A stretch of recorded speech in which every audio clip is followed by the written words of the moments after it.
Good morning, viewers, and welcome to another fresh episode of Ray's Breakfast. Hashtag What Are You Saying? On Fridays like this, of course, we delve into the tech world, tech innovations, and its impact in our world. So, of course, it promises to be very enlightening today. Today, we'll be talking on future and current trends in tech and programming. So, if this is something that you're very interested in, would love you to stick through till the end of the show. My name is Oluchi Omenka, and it's a pleasure as always to be your anchor for today. And of course, I'm not here alone. I'm here with the ladies. Good morning. Good morning, Oluchi. How are you? Good morning to you with your royal handshake. Good morning. It's giving Queen Elizabeth Adin, first. I love that. Tenth. How are you morning, doing How this are you morning? guys doing? How are you, Shola? I'm doing pretty well. I like the way you look today. Okay. When she's saying with one eye, like, I like the way you look today. And I was looking at a lip and okay. Well, It's it's been a Friday. very long time, honestly. I mean, I haven't seen you guys in a while. That missed you, kind of. Yo, how was your trip though? My trip to where? Don't give fake life on TV. Jesus! I've been in this Lagos with everybody here. Oh, really? I didn't know that. I mean, I overheard when she was saying that she thought she traveled, so I was thinking you Los actually did Angeles? travel. Yes. Or the United Kingdom. I I've been here, mean, my people. and America won't, but is that it's not bad? I've been here in Dubai? Goshen in Nigerian. Okay. Yes. Are you Okay. ready for today's Tech Expo? Oh I yes. can't wait. I I can't don't wait. know why I'm always on the serious show. I mean, earlier this week I had you guys discussing love, mushy stuff. Today we're doing You're like, why am programming. I not there? You're like, why are you not But there? of course, we need to, be educated, and that's what Right. today's show is all about. All right, viewers, we're going to take a short break, and when we return, we'll look through the headlines across the Nigerian newspaper. Stay with us.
Welcome, viewers. It's still Ray's Breakfast. Hashtag What Are You Saying? And right about now, we look through the headlines across the Nigerian newspaper, and we're starting out with The Punch.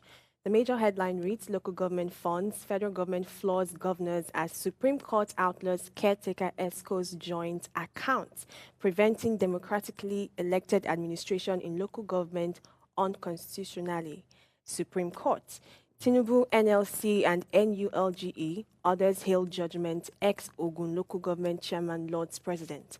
Minimum wage, Tinubu labor talks adjourned till next week. And above that, we see the National Assembly decrees unlawful detention of journalists. 333 billion naira fraud. Ex-power minister collapses before trial, remanded in prison. And public officials received 721 billion naira bribe in 2023 NBS reports. Federal government IOCs agree on crude supply to Dangote and local government refineries.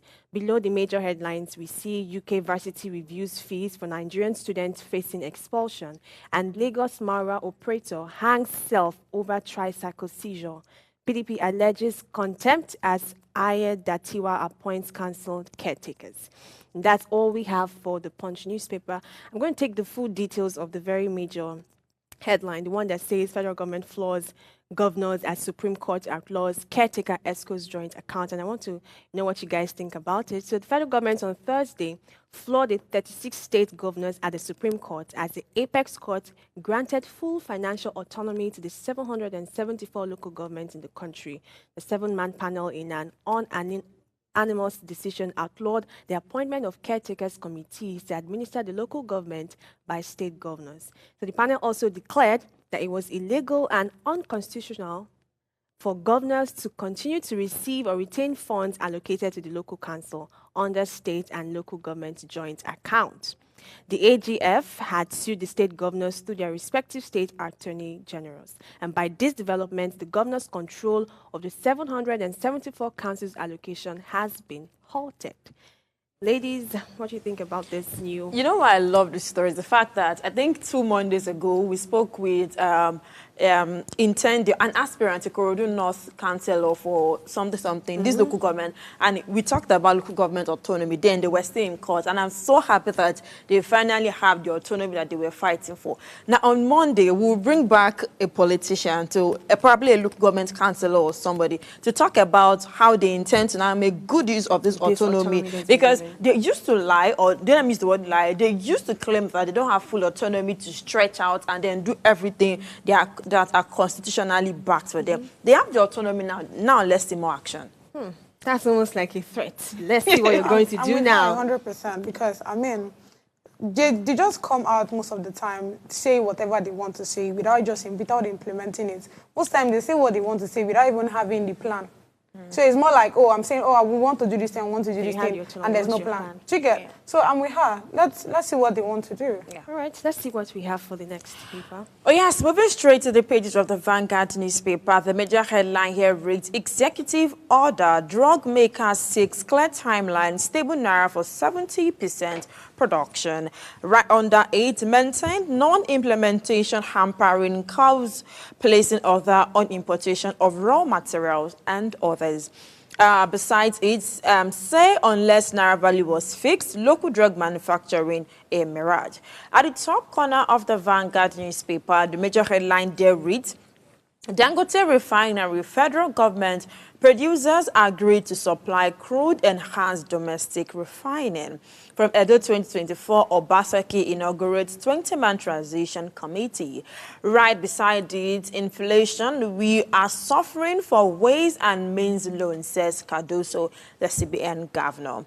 And then moving straight to the bottom corner of the Vanguard newspaper, Supreme Court verdict on local government autonomy. We've taken judgment in good faith, says Governor Soludo and Alex Otu. Elect 33 billion naira fraud. Ex-Power Minister Maman slumps in court before trial. And those are the major headlines on the Vanguard newspaper. What the major story that caught my attention is that of the biting inflation. As Cardoso says, we are suffering for ways and means loan. I'll read the details of the story. Cardoso, who happens to be the governor of Central Bank of Nigeria, says the country is paying for the consequences of the 27 trillion naira ways and means loan. On May 23, 2023, the Senate approved 22.7 trillion naira ways and means loan, thereby scrutinizing the debt following a request by former President Muhammadu Buhari on December 28, 2022, asking the lawmakers to do so. Speaking with newsman, Cardoso said there was also a situation where money supply into the system was a lot. He said the country is now bearing the burden of the loan. We all saw ways and means soar to 27 trillion naira, and intervention went to 10.5 trillion naira. It has its consequences in a large respect, and that is what we are paying for now.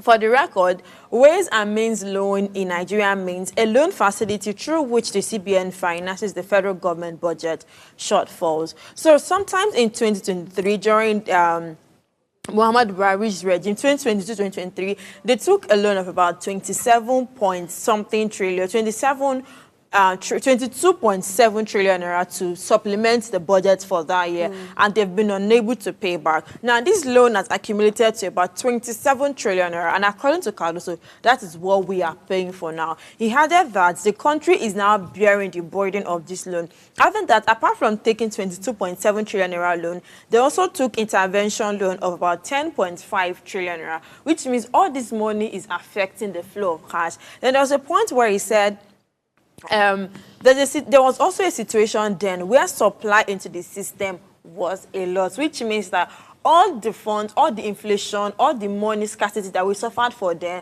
and that we might still suffer for is because of the it was 22 trillion, but right now it's 27 million, was because of the money they took then that was yet to be paid for to supplement budget, and now we are paying for it. We are all bearing the burden of them, according to Cardoso. God bless Nigeria. I don't want to comment on that. Just because on an international news, If I love do, it. Come on. All right, so in New York Times newspaper, the left side of the newspaper reads, insurers deny care and AI seeks remedy. Doctors use chatbot to make their case. Right side has Biden angling to make time his best ally. Replacement is harder the longer he digs in.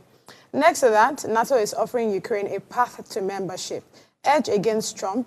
Community of Alliance will also denounce actions by China. Middle of the newspaper has women in Olympics, from improper to integral. A fighter for equality gains appreciation a century later. Bottom left, Forward called reckless on set as trial for manslaughter opened. Bottom right, which is the last headline on the newspaper, has unlikely mediator in Lebanon, United States energy aid bond in Israel. So that's all we have on the New York Times newspaper. The headline that particularly intrigues me is Biden angling to make time his best ally. Replacement is harder the longer he digs in. Our President Biden is using a strategy to stay in the race for re-election by simply refusing to step aside, despite pressure from some within his party. His goal is to run out the clock so that there's not enough time for the Democrats to find a new candidate. This would make it harder and riskier to replace him, potentially causing internal conflict within the party, especially as the Republicans united behind former President Trump and move forward with their nomination. So Biden plan seems to be working as some Democratic leaders are starting to support him and shift their focus to opposing Trump. The timing also works in his favor as Trump nomination is coming soon, which will divert some attention away from Biden. Biden campaign is working behind the scenes to keep Democrats unified, hoping that the lack of time and the logistical challenges of finding a new candidate will ultimately lead to the party rallying behind him. So this is just Biden struggling with himself and trying to make sure that he still, the Democrats party still believe in him. You know that, I mean, earlier this week, there was this up and down between him and his party on if they should still keep him or if they should get in another person. So he's taking his time now to keep talking to them and proving to them reasons why he still needs to be in power, right? And reasons why they should keep supporting him. Now, looking at the fact that Trump nomination will be coming soon, he's now telling them that instead of focusing on me and trying to get another person, let's bring this all power together and make sure that we win this guy. So honestly, I think I like what's going on. And I think I'm just curious on who will be on the seat at the end of the day, because this whole fight, like the silent fight, is so interesting. Right. Politics it's so and interesting. Strategies. More. All right, we're not talking politics today. Today is Tech Friday. We're going to take a short break, and when we return, we'll introduce our guest for today's topic. Stay with us. We'll be right back shortly.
Imagine the world where the voices of the youth finally get the spotlight they deserve. Welcome to Ways Breakfast, the groundbreaking show where young minds unite together to tackle issues that truly matter. We're flipping the script on traditional morning talk shows, and this is your chance to hear the youth speak out. We're not just skimming headlines, we're diving deep into the heart of topics that impact us all. From politics to governance, tech innovations, mental health, and trendy social issues. We don't just discuss, we ignite conversations that inspire change and spark action.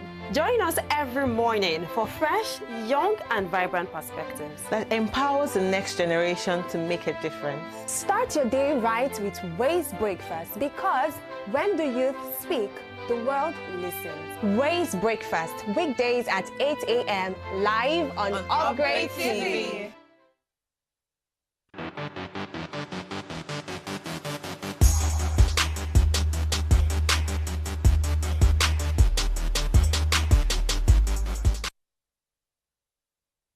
It's a pleasure to have you back on the show. As mentioned earlier, we'll be talking about current and future trends in tech and programming, from the latest advancements in artificial intelligence to the ever-evolving landscape of software development. Technology is reshaping our lives at an unprecedented pace, and the evidence of this is everywhere, with the rise of fintech startups in Lagos and groundbreaking innovations in tech health across the country. So Nigeria is fast becoming a hub of technological advancement in form or the other, and maybe all Nigerians interact with technology. Today, we're looking at current trends in the tech and programming space and what the future of this industry would look like. We have a guest who will be joining us by name, Mr. Adelanwa Emmanuel. I'll be reading out his bio now. He's a dedicated software developer with a higher diploma in computer engineering from the Ogun State Institute of Technology. Passionate about tackling challenging problems, he has collaborated with numerous developers on a variety of projects, including fintech, e-commerce, and IoT software. He also possesses intellectual expertise in electrical engineering, enhancing his technical versatility and ability to innovate across multiple domains. As a co-founder of Swift Stack Solutions, an IT agency, helps provide comprehensive solutions for IT businesses, bringing innovative ideas to life. Adela loves learning new things and is eager to stay updated with the latest technologies, continuously seeking out new knowledge and his skills to remain at the forefront of his industry. Ladies and gentlemen, including the audience and my ladies, make welcome to the show Mr. Adelanwa Emmanuel. Good morning, Mr. Adelanwa Emmanuel. How are you doing today? Good morning. Good morning. Good morning. Good morning, Thank you Emmanuel. very much for joining Welcome. us. Good to have you on our show. Yeah, good morning. Yeah, your Yeah, bio thank you was very much. quite an Thank you very interesting much. one. Very interested. So how's it been for you so far? I mean, before we dive into the very serious stuff, how's your week been? How's your tech life? How much of dollars have you made? Just tell us briefly how you've been faring in this economy and, at large. Oh, it has been pressuring, and the Nigerian atmosphere too is affecting everything. So the rain itself everywhere have been cold. So it has been interesting also. All right, let's dive in straight into the topic of today. Today's show is quite expository in nature, because we're not just having an expert speak to us about programming. We also want the audience and people who are tech lovers, who are enthusiasts in the tech space, to have some knowledge about this particular space. And today we're focusing on programming. So programming has changed a lot over the years. I want you to, kindly explain to us in simple terms how today's programming is different from the early days of coding. Sorry, I didn't get that. Please can All you right, come I'll take it again. So I said that today's show is quite expository in nature, and we want to inform and educate people who are listening to us right now about the programming space in the tech world. So I want you to explain in simple terms how today's programming is different from the early days of coding. So you're comparing, the times and how things have evolved in your current. Okay. Okay. Thank you very much once again. You're Thank you welcome. very much. Programming back in those days, programming is back in those days is more user friendly, And unlike today, that's when we are writing programming, it's more or less like English language. You are at least saying, you are writing, okay, um, okay, I want you to do this for me in some sort of English way. At least you can interact with your computer in English language, mostly English language and the likes. In fact, it's already evolving to the extent that you can write codes using various language you like the likes like that. Unlike back in those days, we make use of machine machine language or machine codes in general, whereby it's being written in zeros and ones. So back in those days, you have to cram zeros and one and everything all in all together. You have to cram zeros and one. And imagine how sophisticated it's going to be and how stressing is going to be for you to be cramming zeros and one, like an individual zeros and one, combining zeros and ones together means um, a word in English language or a word in programming language or an operation in programming language. So now it has been easy because everything is quite easier. It has been compiled. The zeros and one have been compiled to English language and the likes. All right. Thank you very much for that. So everything has been easy right now.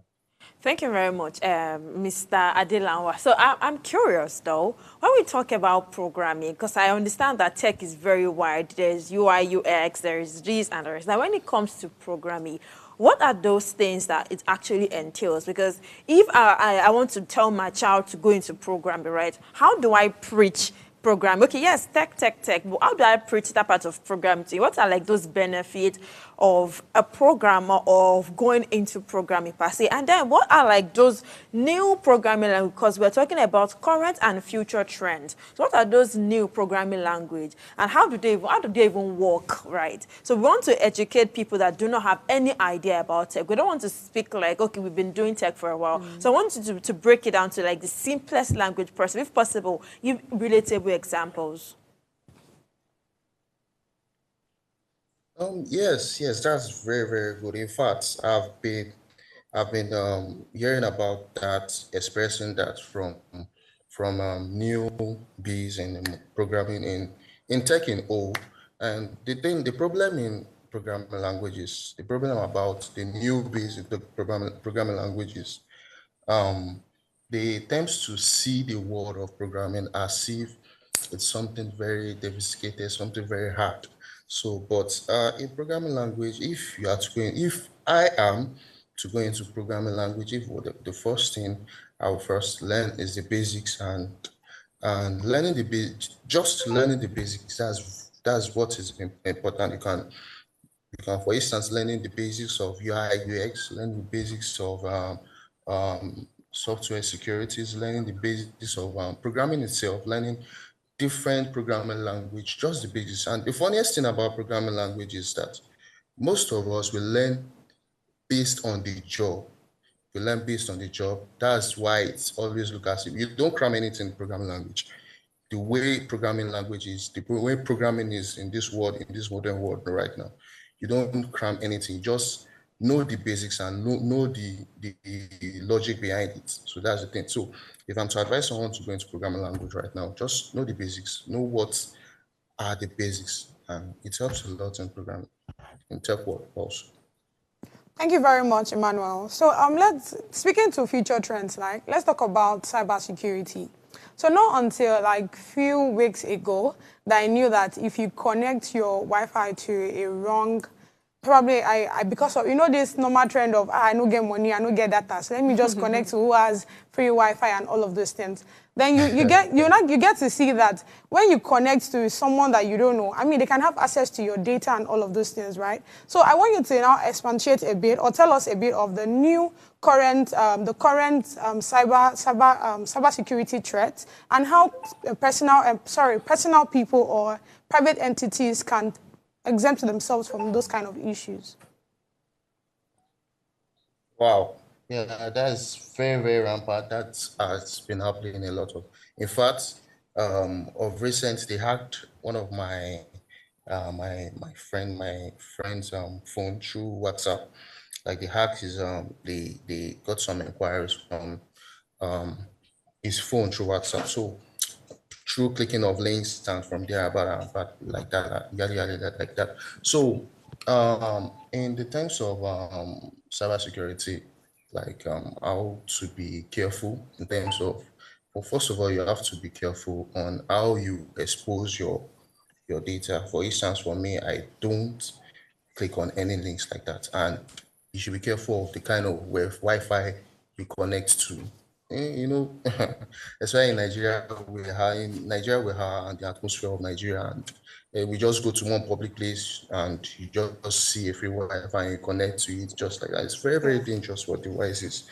It can expose you to some kind of trojans and some kinds of unexpected data into your phone, which can take some data away from your phone. So the best way to avoid all those kind of scenarios is to avoid unnecessary exposement of your own personal data, like exposing your phones to all those kind of platform.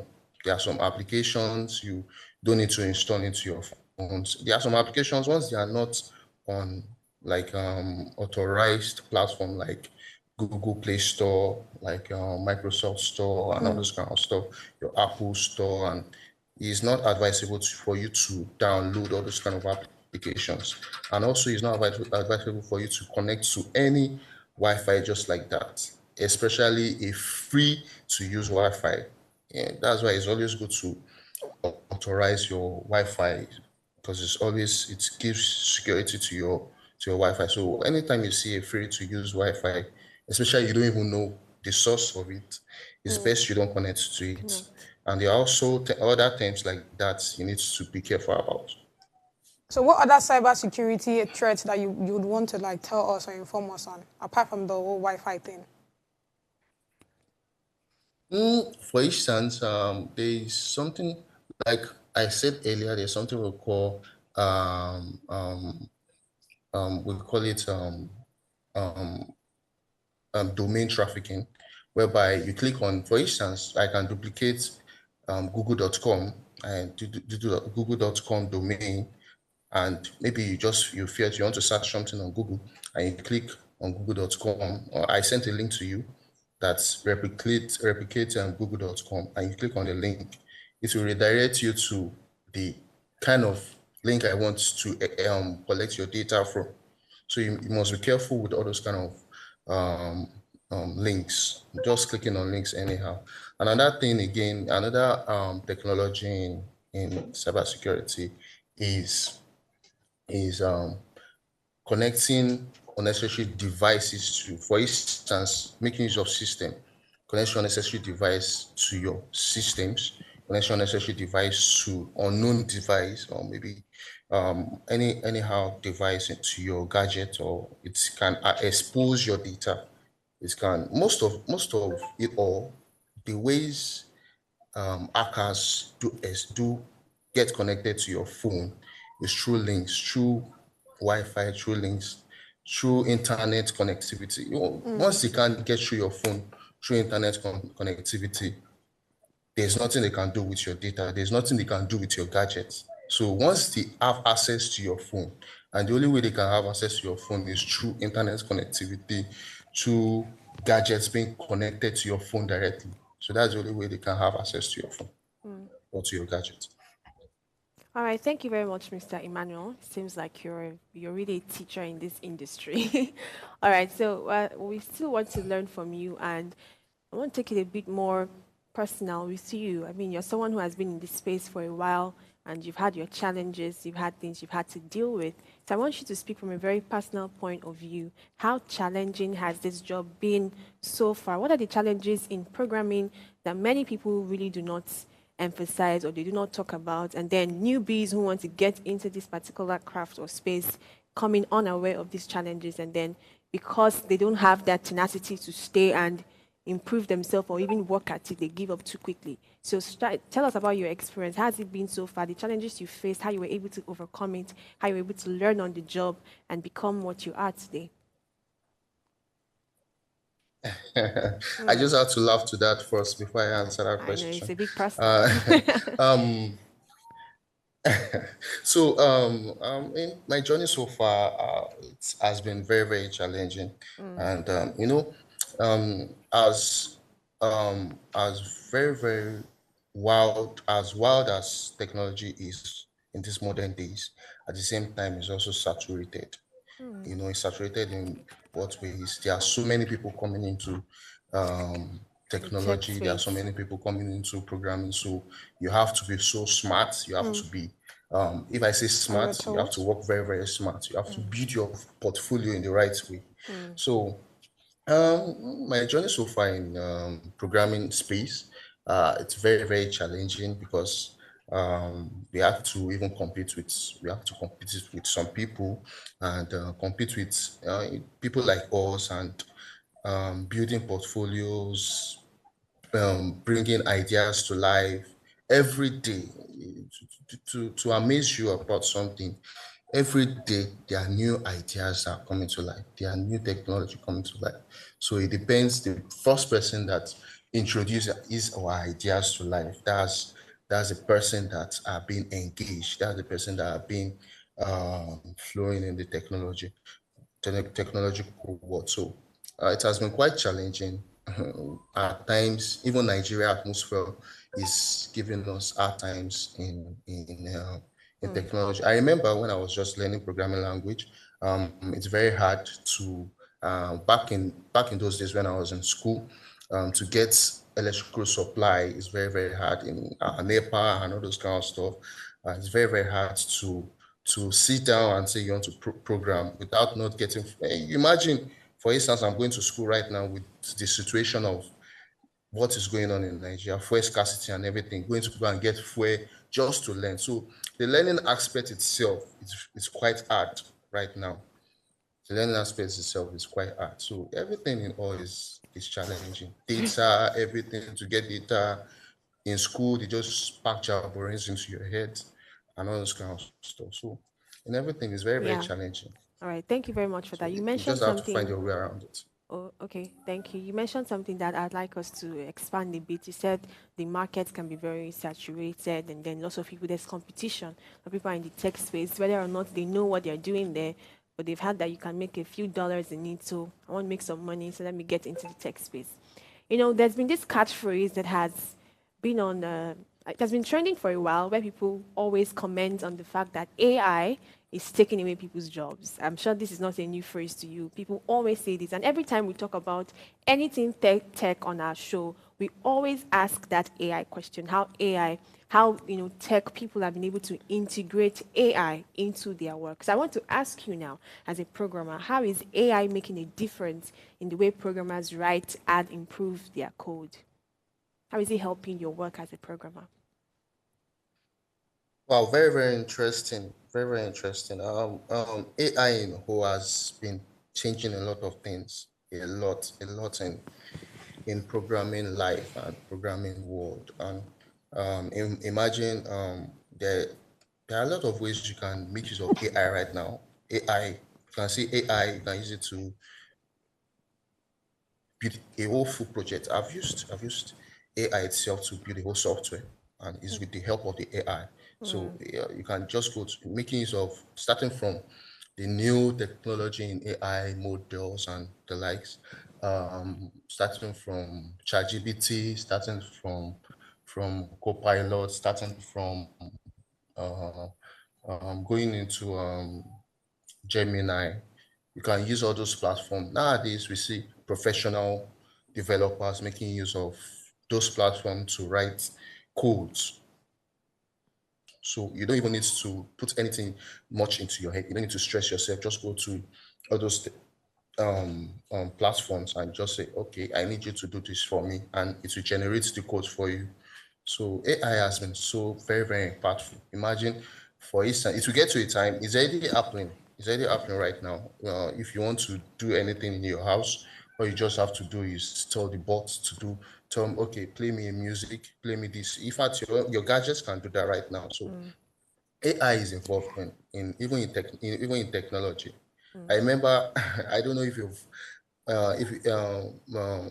a movie like that, Iron Man and the likes, you see the way he interacts with his bot and Yeah. everything, and his bot itself is one building another bot. So it will get to a time human being will not be manufacturing bots. Human being will not be the brain box behind bots again. Bots will be built. Machine will be building machines. So the problem that is in AI is that for us to be able to control the algorithm behind it, for us to be able to control the technology behind AI, that's just my fear. The fear in AI is AI should not be able to take over the world totally, because that's a very, very dangerous idea. All right, thank you very much, Mr. Emmanuel. I'd like to take a short break now, and when we return, of course, we're going to expand more on this conversation. Stay with us, viewers. We'll be right back shortly.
My name is Olaban Ralph Obioha. We offer you a wonderful shopping experience when you come to Olario Furniture. It's safe for you to park here. We have a lot of parking space. It's relaxing. It's peaceful when you come here. And we have all the products that you need. We have the expertise that you need for your interior design process. Just come. This is a one-stop shop for you to design your project, whether hospitality, commercial, or residential. You are at the right place when you come in. We solve all your problems that you have.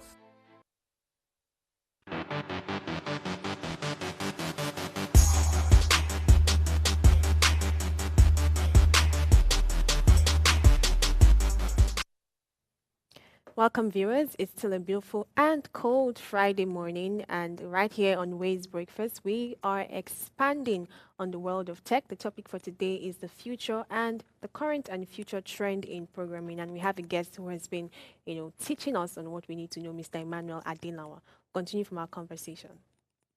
All right, Mr. Emmanuel, thank you very much for engaging us since. And right now, I'd like to talk about the professional landscape. You agree with me that right about now, the professional landscape in Nigeria is changing. Yes, we used to have doctors, nurses, lawyers, health workers, and all of that. We still have them, but we have more people trying to go into the tech world. And you talked about something the other time. You said the tech world is getting saturated. And I was like, okay, that's true. Everybody wants to make dollars, right? Everybody wants to work remote. Everybody wants to be a tech bro wearing socks and Crocs, right, and all of that. But I like to ask you, you are a programmer, you are a software developer. I know that for a UI UX designer or for a normal graphics designer, I know who their potential clients are. They are either sources for companies that they can brand. Who are your potential clients? How do you meet clients? How do you get jobs? Like, are you going to walk down the mall and you meet one person, like, or is there like a white company that employs people, or is it ALX employing people? Like, how do programmers or software developers like you get jobs? And the second question I'd like to ask, which is quite related, is that For anyone interested in learning code right now, because there's summer holiday, learn code in 3 months and all of that, where is that perfect place to start from? And what age can you say, okay, newbies can start to learn code? And then what's the future? What does it hold for them? Like, okay, if I'm going to school to study medicine or surgery, I know, okay, my end goal is to be a doctor. If I want to learn code, what is the end goal for me? Where can I get employed? Who will employ me?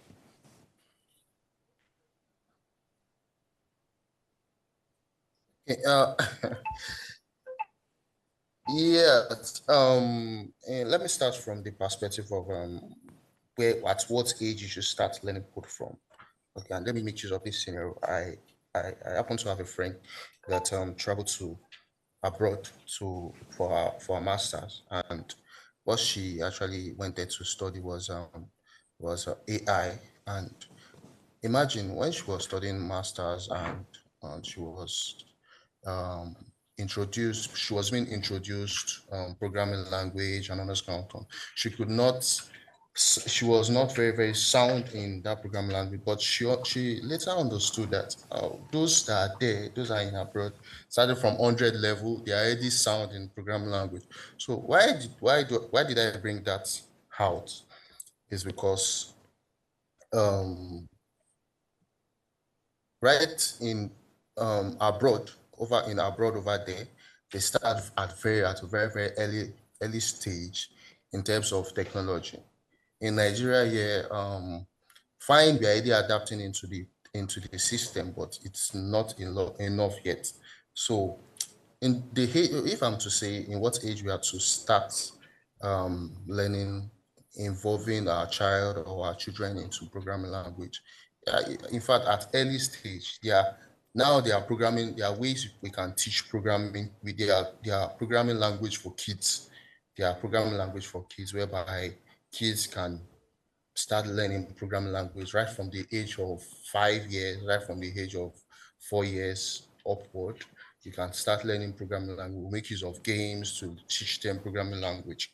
So that's aside for learning programming. So at the age of 4 years, you can start teaching your kids.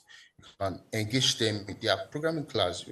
Their their videos, their cartoons. You can engage them into that enlighten them about programming language. Cartoons that can enlighten them about programming language. Because to say the truth, programming language is evolving a lot. So, and again, from a perspective of okay, um, the the um, the frame the trends and okay where we can as a newbie where you can learn programming from. There are different platforms programming from. You can go to YouTube, you can go to into Coursera, Free Code Camps. There are different platforms like that. You can learn programming. In fact, the one I enjoyed the most right now that I've made things easier. There's a platform like that. Road.sh. It shows you all the roadmap you need to learn programming language.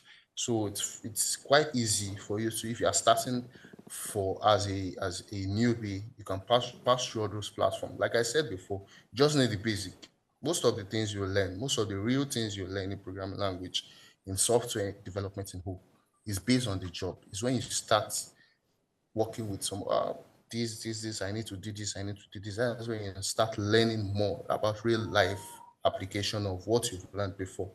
So, and again, in the terms of okay, what you'll be exposed to as in programming world. For instance, if you are learning or how to get jobs in programming world. For my own experience, where I get jobs the most is collaborations. When, for instance, you can go to Twitter and just you can drop a tweet. I am so much in love. I would love to collaborate with developers. I would love to collaborate with UI UX. I would love to, and you see people coming to your DMs. Oh, let's build this project together. Let's do this together. So from there, you see connect from top developers that are already in the industry already.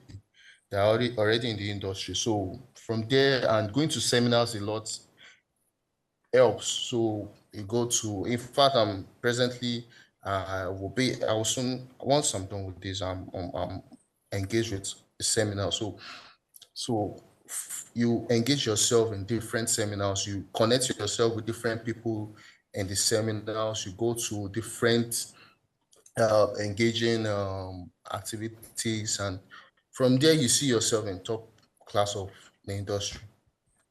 Interesting. All right, so as a software developer, right, I want to believe that there's nothing you can possibly do when you don't have data, right? And I mean, if you cannot carry out your job without data, I don't think the tech work has been done. So let's talk a bit about 5G and future connectivity. So what are the benefits and drawback of 5G technology? Wow. 5G is a very, very, very, very good technology, although it has its own disadvantage at school, but the advantage too is very, very, is, will I say, is much more good than in Disadvantage. disadvantage. In the terms of, now, going back to different technologies in webs in general.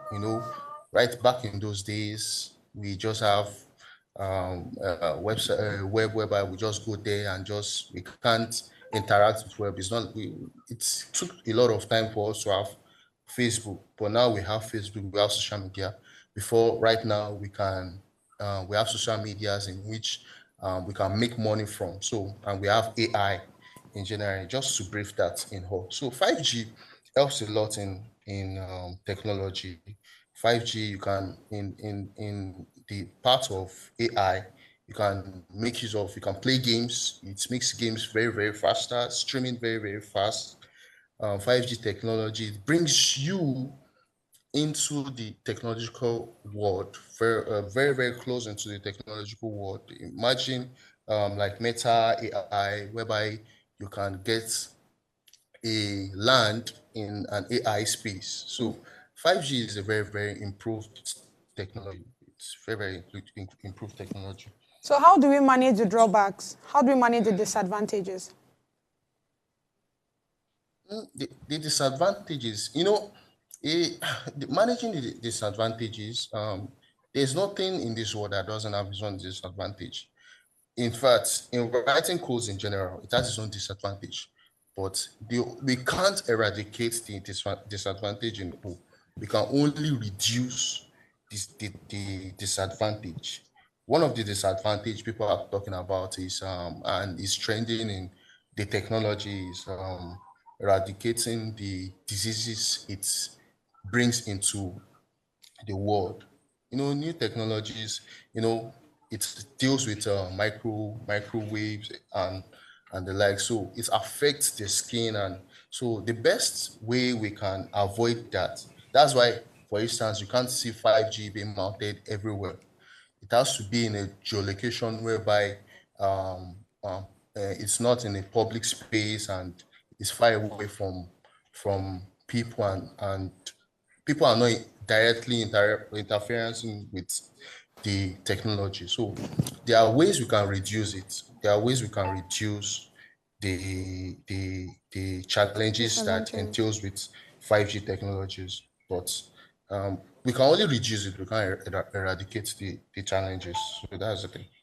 All right, Mr. Emmanuel, thank you very much for your contribution so far. I'd like to ask just one more question before we wrap it up on this segment. So you mentioned that there are challenges that are, of course, known to be very common in this space. It's been said and it's been observed that the rate of remote work in these days, I mean, is just so amazing. Everybody works from home now, whether in the tech space or not, but very, very rampant in the tech space. And I'm pretty sure you work from home. Am I right, Mr. Emmanuel? Sorry, I didn't get that. Please can you come Okay, I again? said I'm pretty sure you work from home. Am I right? Ve- Just as if are you seeing me from here? Yeah, I'm Are, seeing are you seeing you me? with the eye Yeah, of God. All right, so we want to talk about that remote working from home, and comparing it with the kind of work that you do, are there much challenges from it, or it's a bit rewarding? Yeah, in every good thing, there is also the bad side of it. Working from home, oh, wow. Um, Working from home, it has its own very, very big challenging because, the person you're working with, the industry you're working with, they are not seeing you directly. I just imagine you are working on your system and you can't you can't minimize your you can't minimize and say, okay, let me watch something else, let me do something else, or let me go into socials. And we have softwares. The funniest thing about remote jobs is people don't know. It's quite very, very interesting. It's quite very, very interesting. But at the same time, it's stressful. It's stressful because the time you spend on your system working, debugging codes, looking for solutions to how to fix issues that have been assigned to you. So it's quite very, very challenging. For instance, we have a software. The software would have been pre-installed. In fact, you are the one who installed the software into your system. You can't do anything aside from the tasks you are given to as at that day.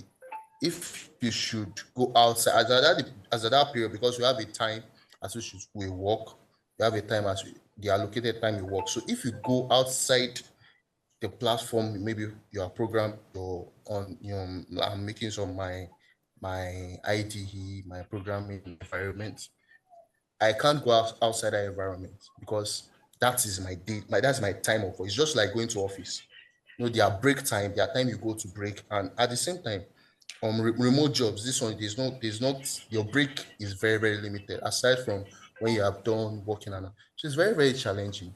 Very, very challenging. You have people calling you day by day, having meetings with a lot of people on how to fix issues. But when I find myself in industry, when I was doing my IT back in school, I it's much more interesting because you are being introduced into meeting with people. There's resting time, you can go and relax yourself. But working at home, the management won't see you. They are not seeing you directly. So they believe you might not take the job serious. So they engage with you with different platform in a way that will make you serious with the job. In the extent that you won't be able to go outside the environment of where you are working. So that makes it very, very challenging. Imagine you are working late night in the time zone of the country you are working with remotely. It's very, very challenging. You won't be able to sleep that the time you want and all those kind of. So it's very, very challenging. But at the same time, it's interesting also. All right, thank you very much, Mr. Emmanuel. It's been a very insightful one. We'll take a short break now, viewers, and when we return, it's time for book review. Stay with us, we'll be right back.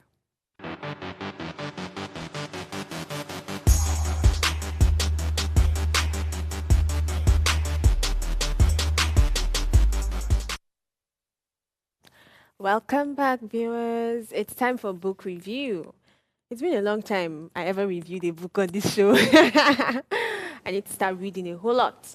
So we'll be reviewing Nigeria and its Criminal Justice System by Dele Farotimi.